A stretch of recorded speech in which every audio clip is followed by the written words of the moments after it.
let us start with where we stopped yesterday. Activity 14.3. Make a circuit as shown in figure 14.10. Take about 10 centimeter long piece of nichrome wire and tie it between the nails.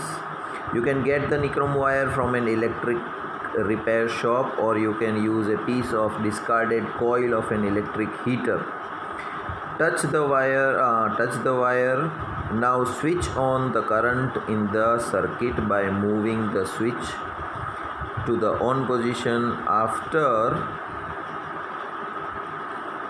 a few seconds, touch the wire. Do not hold it for a long time. Switch off the current. Touch the wire again after a few minutes. The wire gets hot when an electric current passes through it. This is the heating effect of an electric current. Can you think of any other electric appliance where the heating effect of the electric current is used? Make a list of such appliances. You might have seen an electric room heater or an electric heater used for cooking. All this contains a coil of wire. This coil of wire is called the element. You may have noticed that when these appliances are switched on,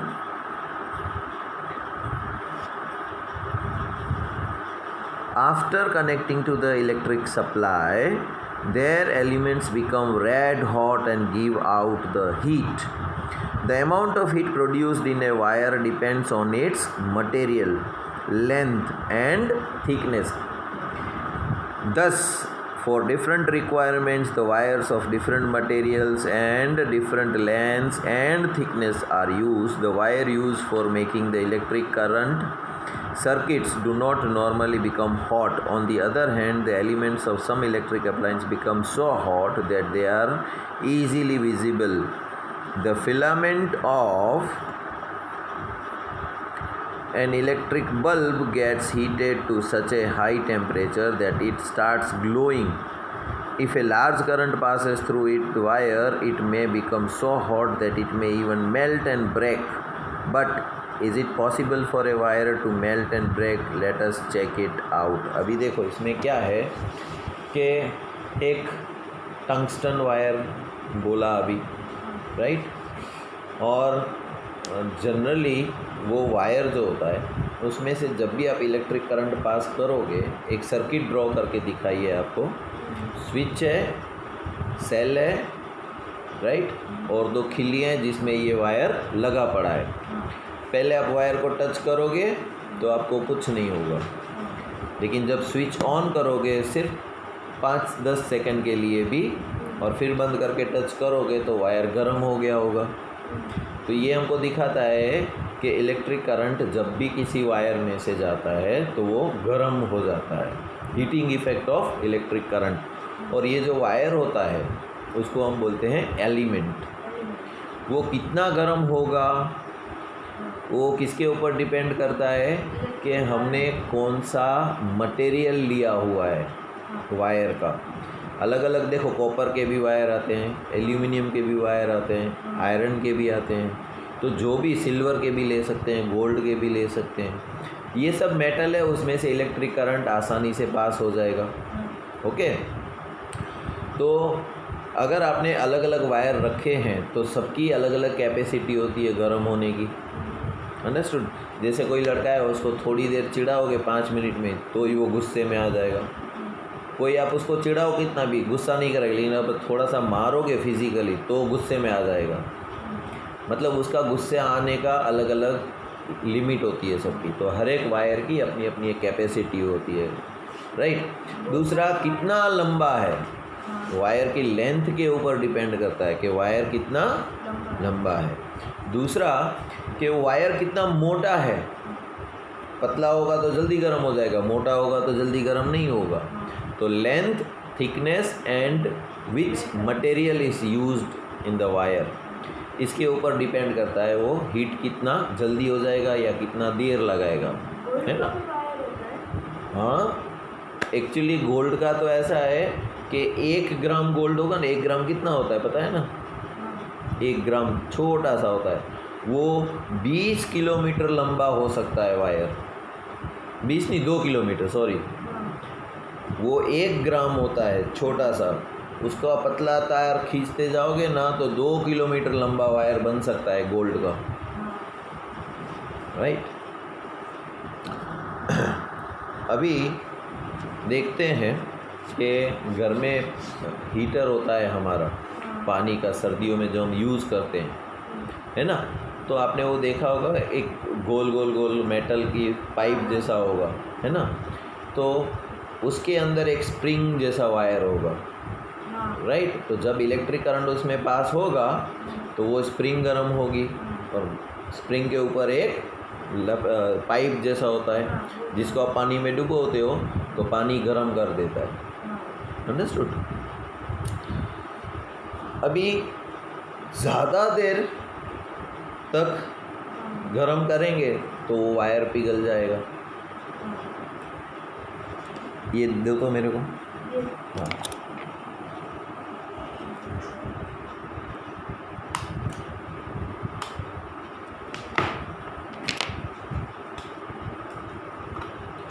देखो ये है fuse, ठीक है। अभी आपको जो मैं पढ़ा रहा हूँ ना, ये फ्यूज़ है।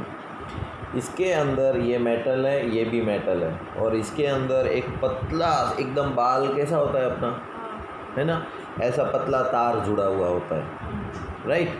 अभी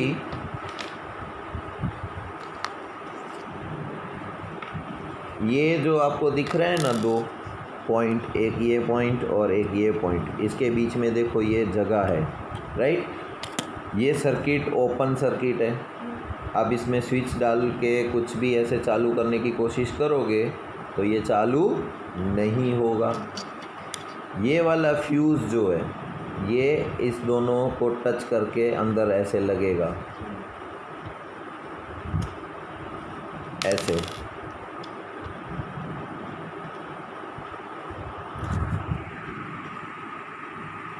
देखा, इस तरह से इसमें स्विच लगेगा, इसका नाम है फ्यूज़, राइट। अब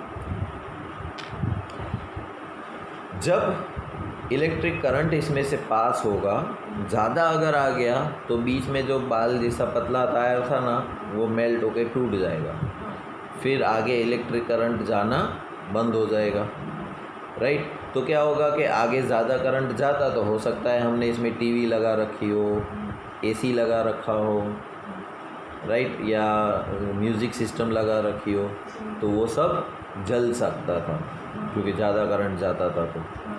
तो वो ना हो इसके लिए हमारी सर्किट में हम लगाते हैं फ्यूज़, राइट, ताकि कभी भी करंट फ्लक्चुएशन आए तो फ्यूज़ उड़ जाएगा। तो और ये फ्यूज़ तो 1 रुपये का आता है ना, तो हमारी नुकसानी कुछ नहीं जाएगी। लेकिन अगर ये ना लगा होता और ज़्यादा करंट आता तो हमारी टीवी बीवी सबको नुकसान हो सकता था, है ना।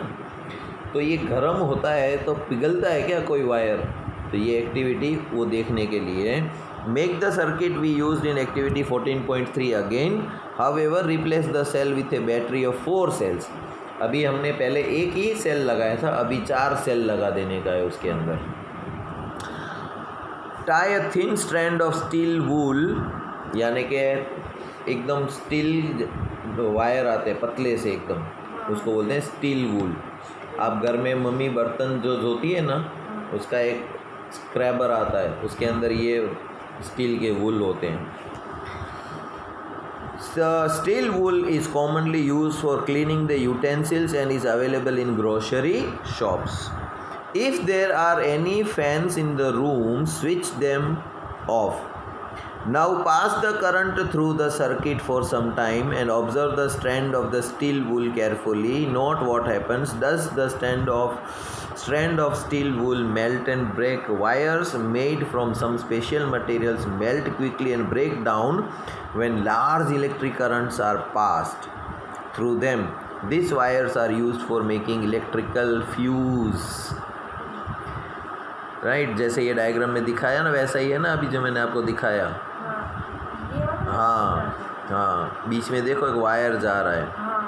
सो इन buildings Fuses are inserted in all the electrical circuits. There is a maximum limit on the current which can safely flow through the circuit. If by accident the current exceeds this safe limits, the wire may become overheated and may cause the fire. If the proper fuse is there in the circuit, it will blow off and break the circuit. A fuse is thus a safety device which prevents the damage to the electrical circuit and possible fires.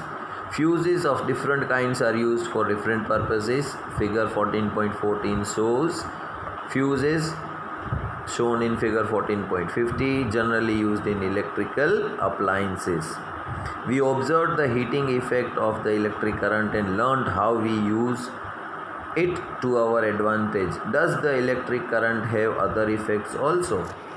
तो electric current जो होता है उसकी एक effect ये है कि उसमें से किसी में भी वो पास होगा तो वो उसको गर्म कर देता है ना। तो ये तो हमने अपनी एडवांटेज में यूज़ कर लिया कि कपड़े प्रेस करने हैं, खाना गर्म करना है, रूम सर्दियों में रूम को गर्म करना है, पानी गर्म करना है, राइट। तो ये हमको काम आ जाता है। अभी इलेक्ट्रिक करंट की क्या कोई ऐसी खासियत है, जैसे मैं बोलूँ कि अर्पित जो है ना वो रनिंग अच्छी कर लेता है, ठीक है, और क्या कर सकता है वो? सर वो डांस भी अच्छा करता है, अच्छा, और क्या कर सकता है? सर वो पेंटिंग भी अच्छी करता है ना। तो अर्पित एक ही है लेकिन अलग अलग कंपटीशन में हमको काम आता है वो, है ना। तो इलेक्ट्रिक करंट का हमें पता चल गया है, तो लाइट देता है हमारे घर में, बल्ब में लगाया तो, है ना। और क्या काम आ सकता है इलेक्ट्रिक करंट? तो बोलता है सर उसकी एक इफ़ेक्ट ये है कि वो गर्म हो जाता है। अच्छा, तो पानी गर्म करने में, रूम गर्म करने में काम आएगा। और क्या काम आ सकता है देखते हैं, राइट।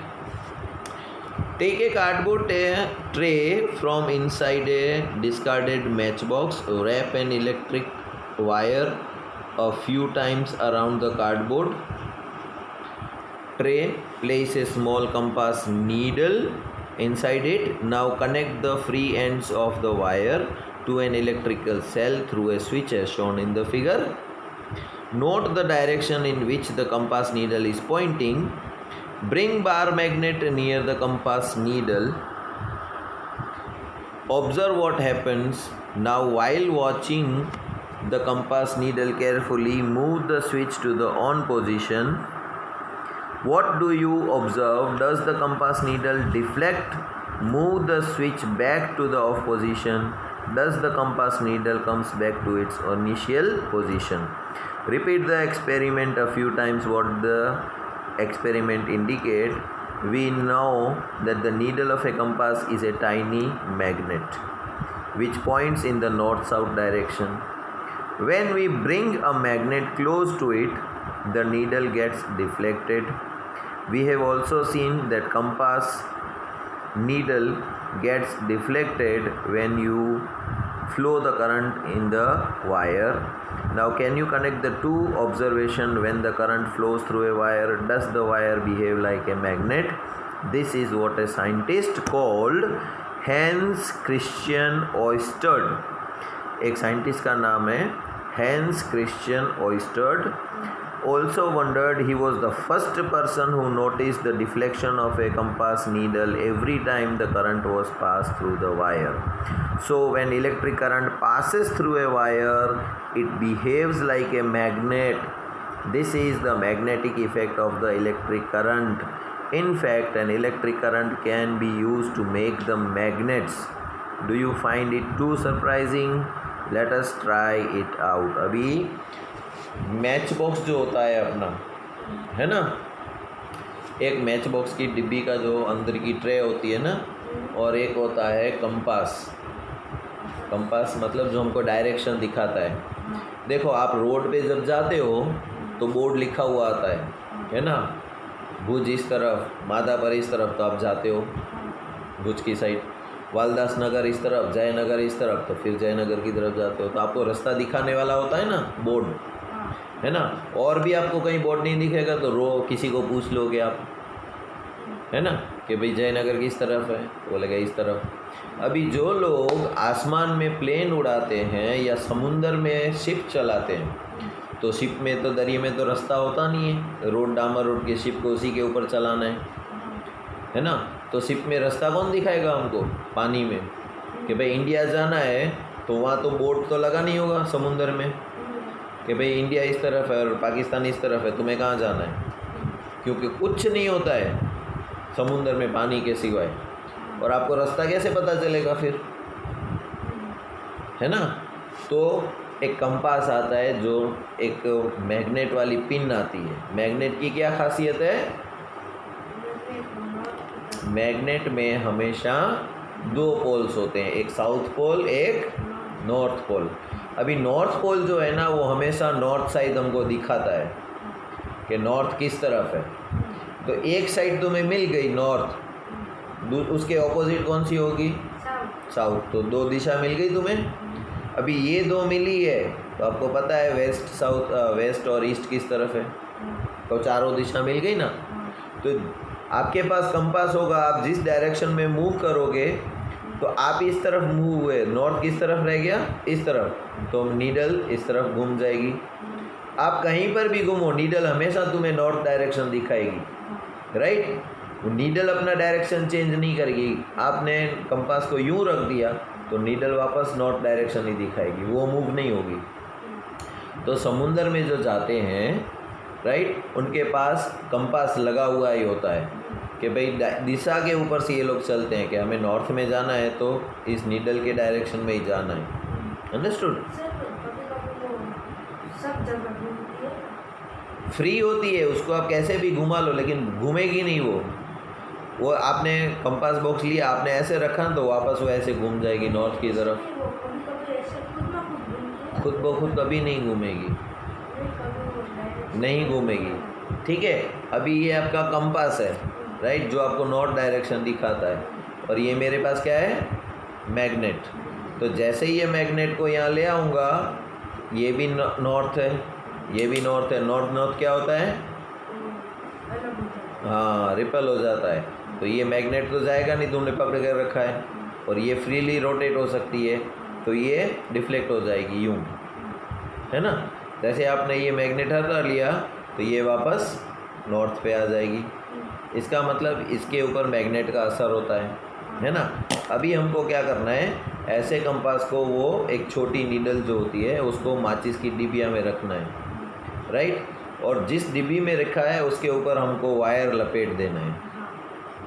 ठीक है, वायर लपेट दिया, वायर के 2 एंड होंगे ना, तो एक सेल को पॉजिटिव में देना है, एक दूसरा नेगेटिव में देना है। लेकिन उस वायर के बीच में एक स्विच भी रखनी है हमको जो ऑन ऑफ हो सके। तो पहले तो ऑफ पोजीशन रखनी है हमको, है ना, और कंपास में नीडल को देखना है किस तरफ है। ठीक है, फिर आपको स्विच ऑन करनी है। तो स्विच ऑन किया तो हमने क्या किया, वायर में से करंट जा रहा है, तो जैसे ही स्विच ऑन करोगे ये डायरेक्शन चेंज कर देगी। ठीक है, अब वापस आप स्विच ऑफ करो तो करंट जाना बंद हो जाएगा, तो जैसे ही आप स्विच ऑफ करोगे तो ये वापस नॉर्थ में आ जाएगी। इसका मतलब कि पहले तो हमने मैग्नेट से इसको बाजू में रखा तो ये डायरेक्शन चेंज कर रही थी, अब हमने मैग्नेट हटा दिया है, इसके बाजू में सिर्फ वायर ही है ना, और स्विच ऑन करते हैं तो ये घूम जाती है। इसका मतलब कि वायर जो है वो मैग्नेट बन गया है अभी। जैसे स्विच ऑफ किया तो ये वापस अपनी जगह पर आ गई। इसका मतलब अभी वायर मैग्नेट नहीं है। स्विच ऑन किया तो मैग्नेट हो गया, तो ये वापस चेंज हो गई। तो जितनी देर आप switch off switch on switch on switch off करते रहोगे तो ये डायरेक्शन बदलती रहेगी यूँ, राइट। इसका मतलब वायर जो है जब करंट जाता है तो मैग्नेट बन जाता है, जब करंट नहीं जाता है तो मैग्नेट नहीं होता है। तो इलेक्ट्रिक करंट की ये दूसरी खासियत पता चली, राइट, कि वो मैग्नेट का भी काम दे सकता है हमको। तो एक तो हीटिंग भी हो सकती है, दूसरा मैग्नेट भी बन सकता है। तो ये फाइंड किसने किया था कि इलेक्ट्रिक करंट मैग्नेट बन सकता है, हैंस क्रिश्चियन ओयस्टर्ड। हाँ, अभी इसके जैसे ही हमको अगर कोई मैग्नेट बनाना है, टेम्परेरी मैग्नेट, तो एक स्क्रू लेने का, सपोज ये स्क्रू है ना। अभी इस स्क्रू के ऊपर हमें कोई भी वायर लपेट देना है, राइट। वायर लपेट दिया इतने में ही सिर्फ, राइट। फिर एक वायर जो है वो सेल के पॉजिटिव में जाएगा और नीचे से नेगेटिव में जाएगा, और वायर में एक स्विच लगी है जो ऑन ऑफ हो सकती है। अब जैसे ही स्विच ऑन करेंगे हम, नहीं पहले तो भले ऑफ पड़ी है, और ये कोई लोहे की चीज़ है ना। ये लोहे की चीज़ स्क्रू जो है वो भी लोहे का है, तो ऐसे टच कराऊंगा और छोड़ दूंगा तो क्या होगा, ये गिर जाएगा नीचे, राइट। लेकिन जैसे ही मैं स्विच ऑन करूंगा अभी, है ना, और फिर इसको ऐसे टच करवाऊंगा तो ये चिपक जाएगा। पर ये तो लोहा था, ये भी लोहा था। लोहा लोहे में नहीं चिपकता है, लोहा किस में चिपकता है, मैग्नेट में, राइट।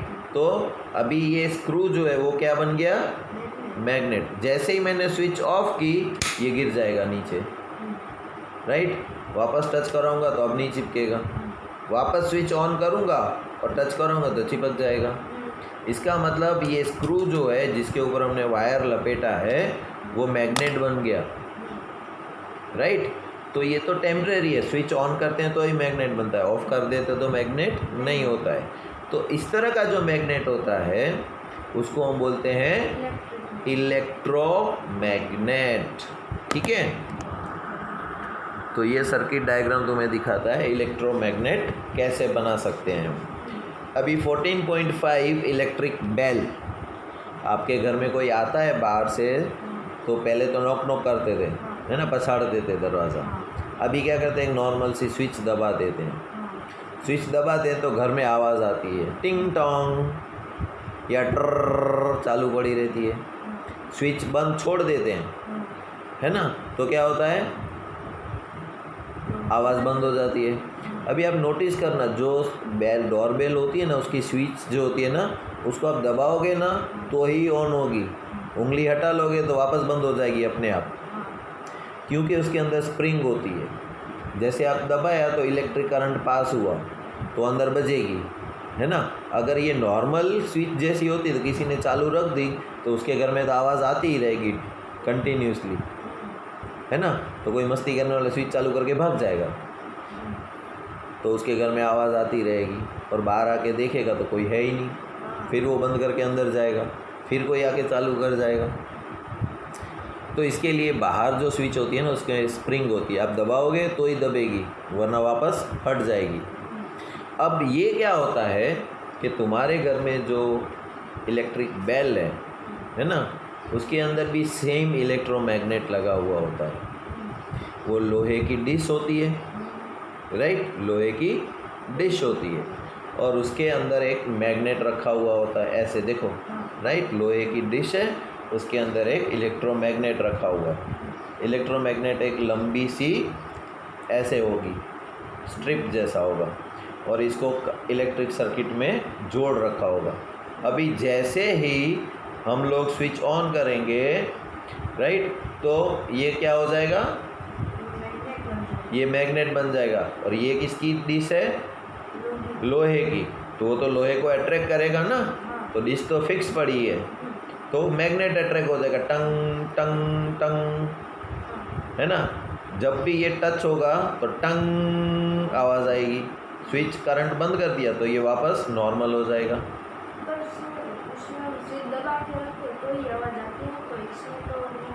और इसमें बीच में जो होता है ना, एक टाइमिंग वाली सर्किट होती है। तो जो दिवाली के टाइम रोशनी करते हैं ना तुम लोग घर में, है ना, तो एक छोटी सी सर्किट होती है ना। नॉर्मली हम स्विच चालू करते हैं तो बल्ब जलता है, वो चालू बंद नहीं होता है, राइट। और दिवाली के टाइम में हम जो रोशनी लगाते हैं वो चालू बंद होती रहती है। तो ऐसा क्यों होता है, क्योंकि उसके अंदर एक सर्किट लगी है जो करंट को आने देती है, रोक लेती है, आने देती है, रोक लेती है, आने देती है, रोक लेती है, अंडरस्टूड। तो बार बार इलेक्ट्रिक करंट को ब्रेक करती है। तो बेल में भी ऐसा होता है, आता है नहीं आता है, आता है नहीं आता है, आता है नहीं आता है, इसलिए वो टंग टंग टंग बजती रहती है। जब आपने बंद कर दिया तो इसमें से फिर करंट नहीं आएगा, इसको ज़्यादा देर ऐसे करेंगे तो रुक जाएगी, नहीं होगा, क्योंकि मैंने पहले ही बोला ना, वायर की थिकनेस के ऊपर डिपेंड करता है, कौन सा मटेरियल यूज़ किया है उसके ऊपर डिपेंड करता है, तो उड़ेगी नहीं। तो उसमें भी वैसे ही होगा ना, वो उसमें मोटा वायर होगा, इसमें जल्दी हाँ, जल्दी ख़राब नहीं होती है ना।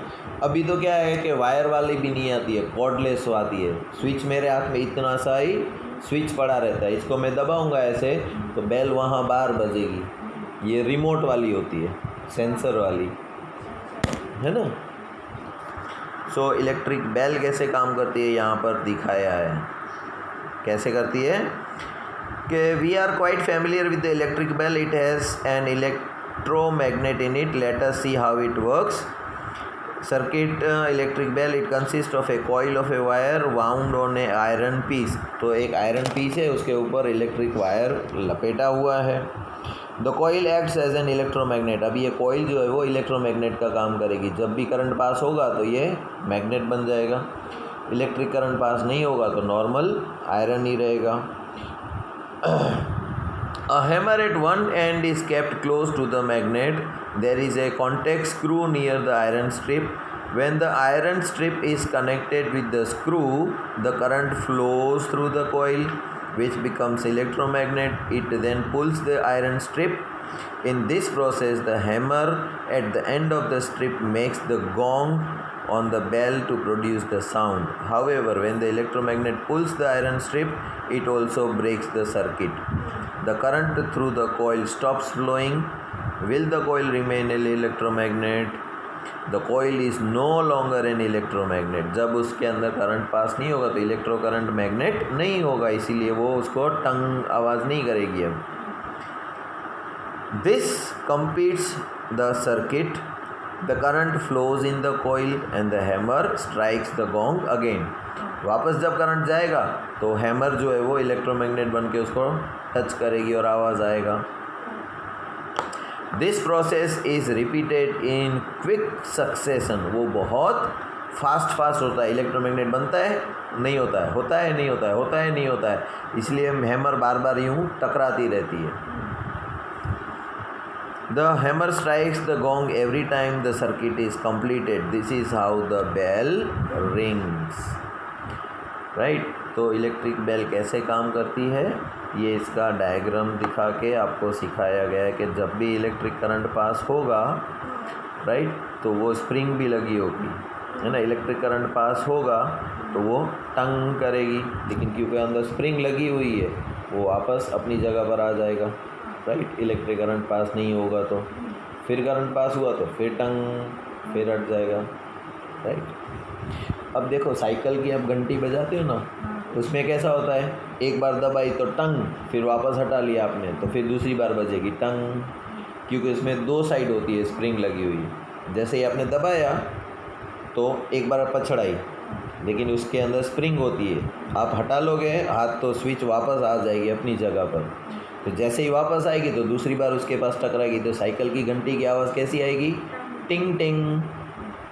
एक बार ही दबाओगे ना तो भी आवाज़ आएगी टिंग टिंग, क्योंकि आपने छोड़ दिया। आप तो एक ही बार दबाया तो आवाज़ दो बार क्यों आई, क्योंकि उसमें स्प्रिंग लगी हुई थी, राइट। तो साइकिल में कैसे आप हाथ से करते हो, वहाँ पर इलेक्ट्रिक करंट होता है, इसीलिए वो घंटी को बार बार बजाता रहता है, टिंग टिंग टिंग टिंग टिंग टिंग, राइट। सो यहाँ पर हमारा ये इलेक्ट्रिक सर्किट वाला चैप्टर फिनिश होता है। क्वेश्चन आंसर मैं आपको भेज देता हूँ, राइट, और मंडे को हम नया चैप्टर शुरू करेंगे, ठीक है। तब तक के लिए goodbye and take care.